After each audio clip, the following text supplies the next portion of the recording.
Olá, tudo bem com você? Espero que sim. Eu sou Fábio Costa e esse é o TBT da TV, do canal do Observatório da TV no YouTube, que todas as semanas, às quintas-feiras, relembra páginas importantes da história dessa maquininha de fazer doido, já chamaria assim o Sérgio Porto, né? Vamos falar nesta semana de uma minissérie que está completando 35 anos e é originada de um texto muito importante do teatro brasileiro que também marcou época em outra adaptação para o nosso cinema, de Dias Gomes, O Pagador de Promessas.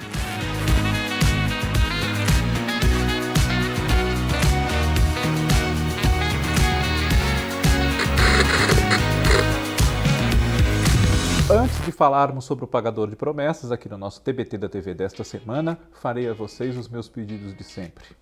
Quem não for inscrito ainda aqui no canal, por favor, inscreva-se, deixe o seu like, ative o sininho nas notificações para não perder nenhum dos nossos vídeos assim que eles forem publicados, todo mundo já é avisado, né? Compartilhe esse vídeo com outros admiradores do Dias Gomes, das minisséries, da história da televisão, do José Maier, que é o nosso protagonista aqui, do Valmor Chagas, enfim. E comente aqui sugerindo temas. Quem sabe um tema que você nos sugerir não é um dos próximos vídeos, não gera um dos próximos vídeos que a gente fizer, tá bom? E muito obrigado a todos vocês, já mais de 53.600 inscritos no nosso canal. Isso no dia da nossa gravação. Eu espero que até o vídeo chegar ao ar seja já muito mais. O Pagador de Promessas, enquanto minissérie, estreou na TV Globo no dia 5 de abril de 1988, na faixa de 10 da noite. Já naquela ocasião, as minisséries tinham exibidos apenas 4 capítulos por semana, porque em 1988, às segundas-feiras, com a ida de Jô Soares para o SBT, o programa dele deixou de ser apresentado, claro, não foi colocado um outro humorístico no lugar, e às segundas-feiras, para combatê-lo, que permaneceu nesse mesmo dia, segunda-feira, no SBT, com o seu novo programa, Veja o Gordo, na Globo era Viva o Gordo, né? A Globo programou uma sessão de filmes que está no ar até hoje, a Tela Quente. Então, com isso, as minisséries teriam que ser exibidas muito tarde, depois do filme, ou o filme ser exibido depois das minisséries, que com isso iriam ao ar mais cedo, logo depois, enfim, criava-se um problema de grade, digamos assim. Então as minisséries, que eram exibidas de segunda a sexta-feira até 1987, passaram a ser então exibidas somente de terça a sexta, durante vários anos, a partir de 88. Pois bem, a origem dessa história do Dias Gomes é um texto para teatro do próprio Dias Gomes, que ele escreveu ali no final dos anos 50 para começo de 1960. E foi quando a montagem vitoriosa, dirigida pelo Flávio Rangel, fez muito sucesso nos palcos do TBC, aqui em São Paulo, Teatro Brasileiro de Comédia, protagonizada pelo Leonardo Vilar, que fazia o Zé do Burro, e a sua esposa Rosa era interpretada pela Natália Timber. Essa peça foi um grande sucesso, tanto de bilheteria quanto de crítica. E com ela, Dias Gomes foi consagrado entre os grandes nomes do novo teatro que se fazia, enfim, ele na época não tinha nem 40 anos, né? E com isso, chamou a atenção de Anselmo Duarte, ator e diretor de cinema, muito conhecido naquela época, um dos nomes das chanchadas da Atlântida e dos filmes da Vera Cruz, que era da mesma intenção cultural que criou o TBC, de um empresário italiano chamado Franco Zampari. E Anselmo Duarte quis levar o Pagador de Promessas para o cinema. Levou com o mesmo Leonardo Vilar no papel do Zé do Burro e a Glória Menezes no papel de Rosa, a mulher dele, não a Natália Timber. Esse filme também fez um grande sucesso e até hoje, 60 e tantos anos depois, é o único filme brasileiro consagrado com a Palma de Ouro do Festival de Cannes. Então, é muito falado o Pagador de Promessas filme por causa disso, mas a sua importância vai além desse prêmio, que é muito importante, claro, não estou diminuindo. E é um grande filme. Uma adaptação feliz para cinema da peça do Dias Gomes, que fala de intolerância religiosa, fala de sincretismo, fala de correntes tradicionais e modernistas dentro da Igreja Católica, fala de posse da terra, justiça social, né?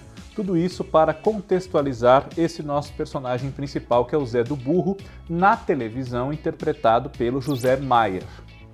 Essa minissérie, O Pagador de Promessas, depois de várias tentativas de se adaptar à história para a televisão, salvo erro da minha parte, ela tinha gerado um pequeno teleteatro exibido no Fantástico nos seus primeiros meses de exibição, um programa que não tinha nem um ano no ar ainda, em 74.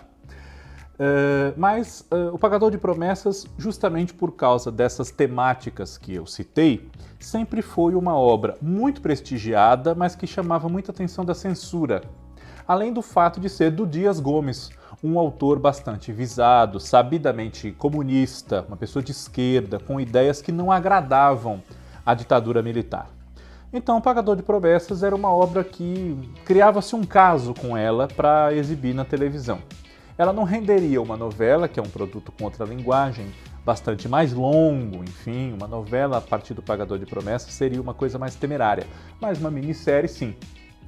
E foi gravada em 1987. Essa minissérie seria exibida no próprio ano de 1987, mas tanto ajustes de grade da emissora quanto a adequação dos seus investimentos ao longo de um certo tempo, depois de problemas também trabalhistas que foram enfrentados pelas TVs no geral com os seus atores e técnicos entre o fim de 86 e o próprio ano de 87, fizeram com que a produção fosse ao ar somente em 88, muito tempo depois de concluída, e a essa altura o José Maier já estava até no ar numa outra produção inédita, que era a novela das 6, Fera Radical, do Walter Negrão, da qual nós falamos aqui não faz muito. Se você perdeu, procure nas playlists do TBT da TV, que está fácil de encontrar.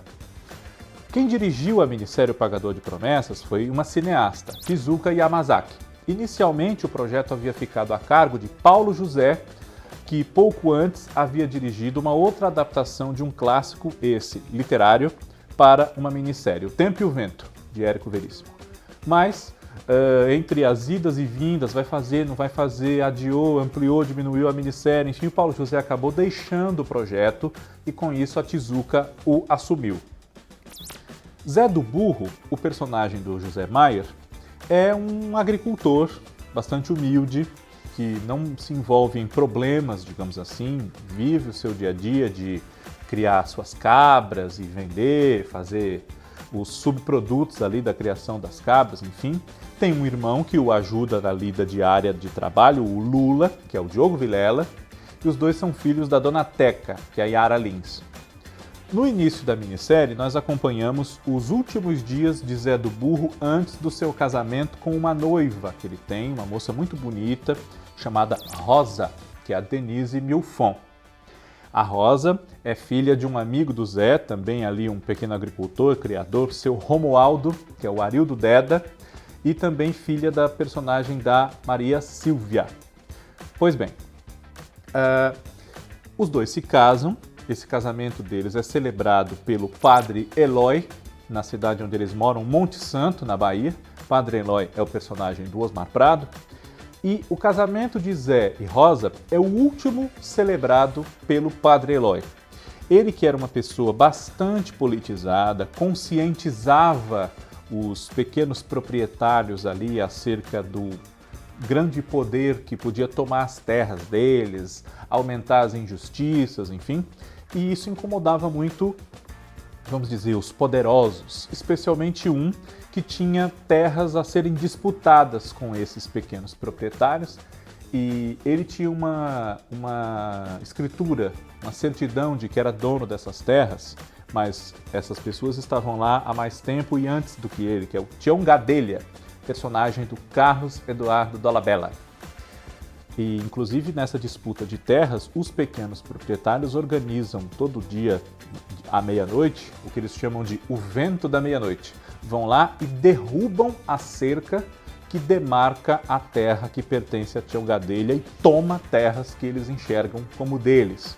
Então, há ali um conflito, o Padre Eloy está contra o coronel, por assim dizer, e esse esse fazendeiro Tião Gadelha encomenda a morte do Padre Eloy.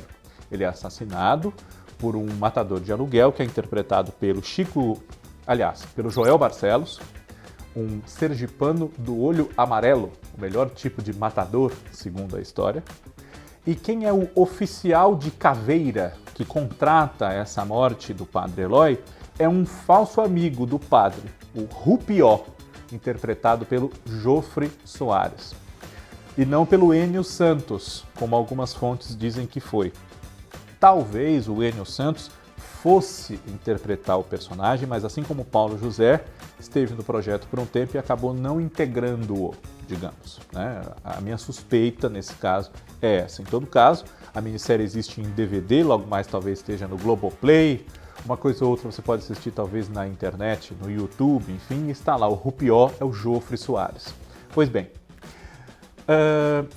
a morte do Padre Eloy impacta muito a pequena cidade, não só por ele ser o pároco conhecido, querido, respeitado por todos, mas por aqueles pequenos proprietários de terra saberem o motivo e o mandante daquela morte.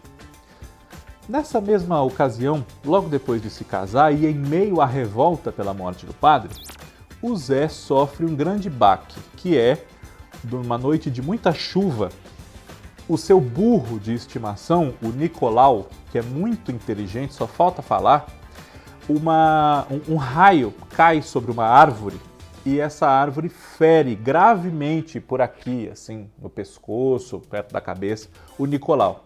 E daí que tem a origem do nome do Zé, o Zé do Burro, porque ele anda com aquele burro para cima e para baixo, enfim, se arrepende muito de não ter colocado o Nicolau para dentro, ficasse abrigado debaixo de um teto, em segurança, com a bruta chuva que caía, enfim, e ele quer fazer de tudo para salvar a vida do Nicolau.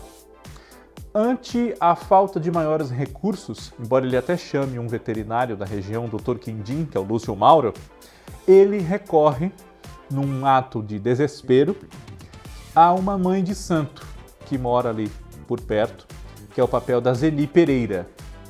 E ele faz, no terreiro de Candomblé com a mãe de santo, uma promessa a Yansan, que dizia que, se o Nicolau se curasse, ele sairia de Monte Santo, no interior da Bahia, e iria até a capital, Salvador, carregando nas costas uma cruz tão pesada quanto a de Jesus Cristo.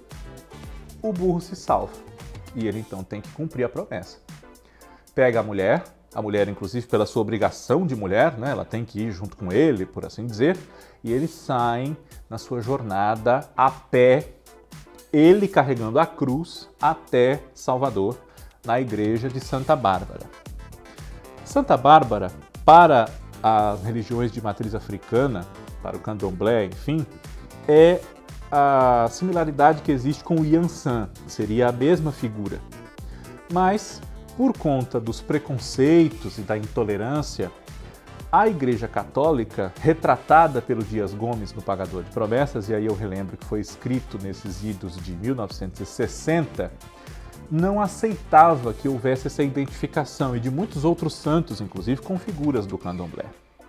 Então, ele chega na cidade de Salvador com a mulher e vai conversar com o padre da igreja de Santa Bárbara, o responsável, que é o padre Olavo, na minissérie vivido pelo Valmor Chagas.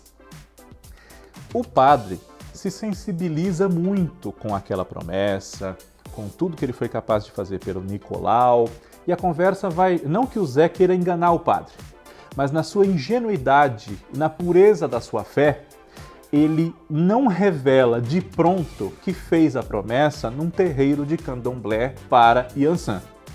E na sua explicação, quando ele diz que fez a promessa para Yansan num terreiro de candomblé, o padre muda a sua postura.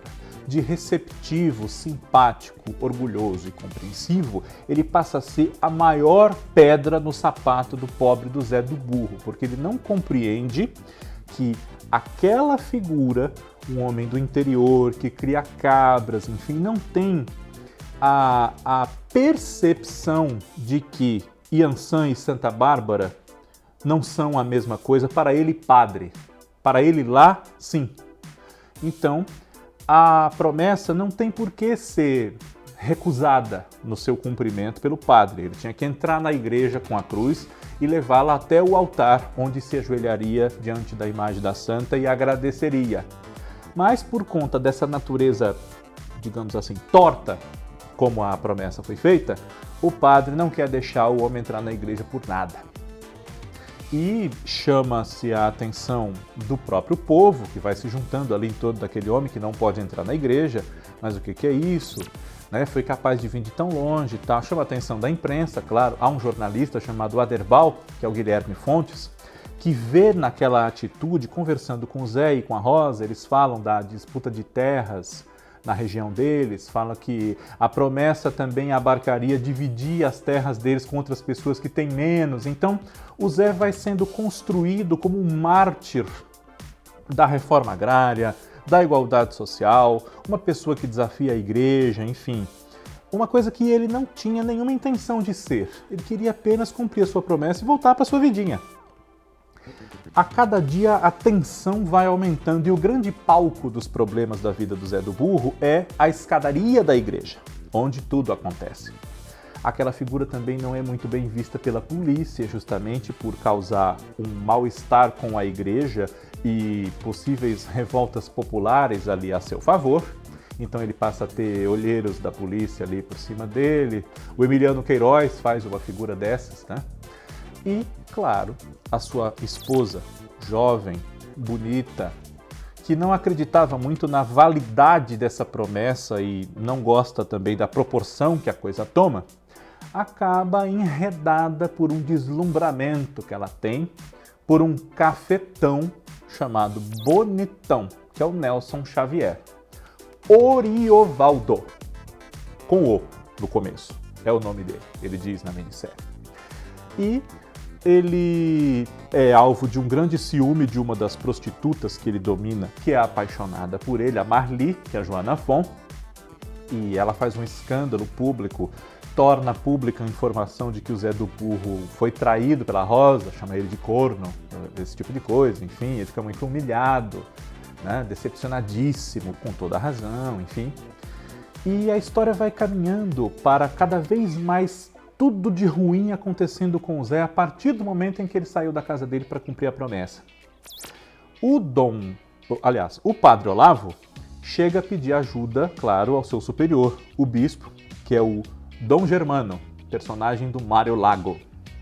E Dom Germano, ao entrar na igreja e passar pelo Zé do Burro, diz que ele se acalme, que tente se tranquilizar, porque eles vão tentar resolver o problema dele da melhor forma. O Zé fica muito agradecido, enfim. Mas o que se conclui do encontro pessoal ali na igreja entre o Padre Olavo e Dom Germano é que se o Zé do Burro quiser entrar na igreja, rezar, conversar com Santa Bárbara, agradecer pela graça alcançada, ele pode, mas sem a cruz. Porque a cruz é o ícone da promessa que foi feita para Yansan, uma entidade pagã, num terreiro de candomblé e blá blá blá blá blá blá. Isso revolta muito o pobre do Zé do Burro. E as pessoas também. Todo mundo quer que aquilo se resolva e todos enxergam Zé do Burro como alguém que só quer cumprir uma promessa. Quem não está lá acompanhando, claro, fica sabendo pela imprensa, tem também os seus preconceitos, enfim, mas ele não tinha nenhuma intenção de se celebrizar com aquela atitude. Nem passou pela cabeça dele. As tensões são muito grandes. E no começo da novela, da minissérie, quando eles ainda não se casaram, Zé do Burro e Rosa, no caminho da igreja, eles passam por um monte feito por pedras que são atiradas pelas pessoas e existe uma superstição de que se você jogar uma pedra lá para cima e ela ficar, você vai viver bastante. Mas se a pedra que você atirar rolar, a sua vida não vai ser tão longa assim. A pedra que Rosa joga permanece lá em cima. A de Zé rola no mesmo instante. No final da minissérie, com uma confusão causada pela presença da polícia, achando que o Zé do Burro vai tomar uma atitude mais extrema, vai forçar a entrada da igreja com violência, coisa que ele não fez até ali, nem faria, enfim. Mas o Zé fica muito revoltado e realmente quer entrar. Nada vai impedi-lo de cumprir com o seu desejo, que é justo e não tem nada demais. Então ele se revolta e quer entrar na marra mesmo. Mas uma confusão se forma e ele leva um tiro e morre. Cai morto na escadaria da igreja, aos pés da sua cruz, que ele carregou desde Monte Santo até lá. A Rosa, muito martirizada, fica decepcionadíssima, triste, desolada com a morte do Zé, nessas circunstâncias principalmente. E o padre Olavo chega perto dela, né, e diz... ela fala, o que o senhor quer? Aí ele fala assim, eu quero encomendar a alma dele. Aí ela fala assim, o senhor quer encomendar a alma dele quem? A quem? Ao demônio? E aí ele se retrai, cheio de remorsos também por não ter deixado o homem entrar na igreja, e dá um passo atrás, né? Há uma cena que tem no filme, vem da peça, tem na minissérie também, que eu sempre lembro muito. Se eu fosse ator, eu gostaria de fazer o Padre Olavo um dia, inclusive. Sempre falo isso para os meus amigos, enfim, quando me perguntam isso também. Porque essa conversa deles para ele... eu vim de Monte Santo, fiz a promessa e tal, não sei o quê. A primeira cena deles dois juntos é muito boa, né? E ele fala assim, mas padre, eu não sou o demônio. Quando ele fala que ele não vai entrar, né? Ele fala assim, eu conheço o demônio e seus adeptos. Se escondem atrás da Santa Cruz de Cristo, a mesma cruz que querem destruir. É mais ou menos assim. E o Valmor Chagas faz muito bem esse personagem. Como fazia tudo muito bem na vida, né? O homem era realmente uma coisa. E o povo, revoltado pela injustiça que se abate sobre o Zé do Burro, pega o cadáver dele, põe por cima da cruz e força a porta da igreja com a cruz. E aí eles entram na igreja, o Zé entra, morto, mas entra. E com ele a sua cruz. E a promessa está cumprida. A última cena da minissérie, logo depois disso, é a Yansan, ou outra entidade, enfim, identificada com a promessa, se rindo, muito feliz. E ela tem a imagem da Rosa, mulher do Zé. Ou seja, a vida dele realmente era para ser curta e ele cumpriu a sua trajetória junto com essa promessa. É uma minissérie muito boa, esse muito em caps lock, tá? E a peça também é muito boa, leiam. O filme é maravilhoso, vejam também. O Dias Gomes era realmente um grande dramaturgo. Toda homenagem que seja feita para ele é pouca. E nesse elenco nós temos, além desses atores que eu citei, a Aida Leiner, a Yara Cortes, Ana Beatriz Nogueira,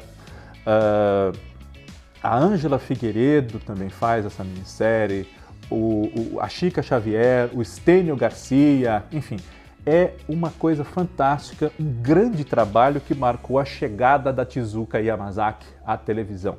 Ela que é predominantemente cineasta, né? Mas fez coisas interessantes na televisão, e O Pagador de Promessas seguramente é uma. 35 anos atrás essa minissérie foi ao ar, com 8 capítulos apenas, então terminou no dia 15 de abril, e teria 12. Foi escrito até com mais, mas teria 12. Só que essa questão da reforma agrária, as disputas de terra, enfim, tudo isso que explica de onde sai o Zé do Burro, incomodou os mesmos setores que o Padre Eloy na minissérie incomodava. Vocês me entendem, né?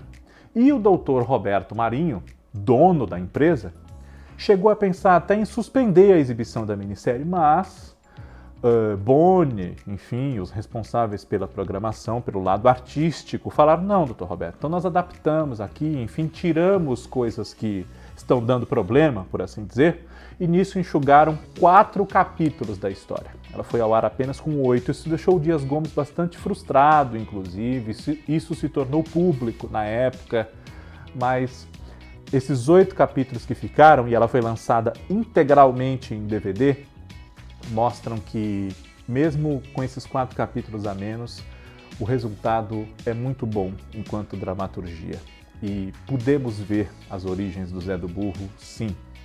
Melhor, né, com mais tempo para contar, melhor do que no filme e melhor do que na peça. O Pagador de Promessas, há 35 anos, lançada pela TV Globo, esta minissérie. E o TBT da TV, semana que vem, está de volta. Muito obrigado pela sua audiência, um grande abraço. Tchau.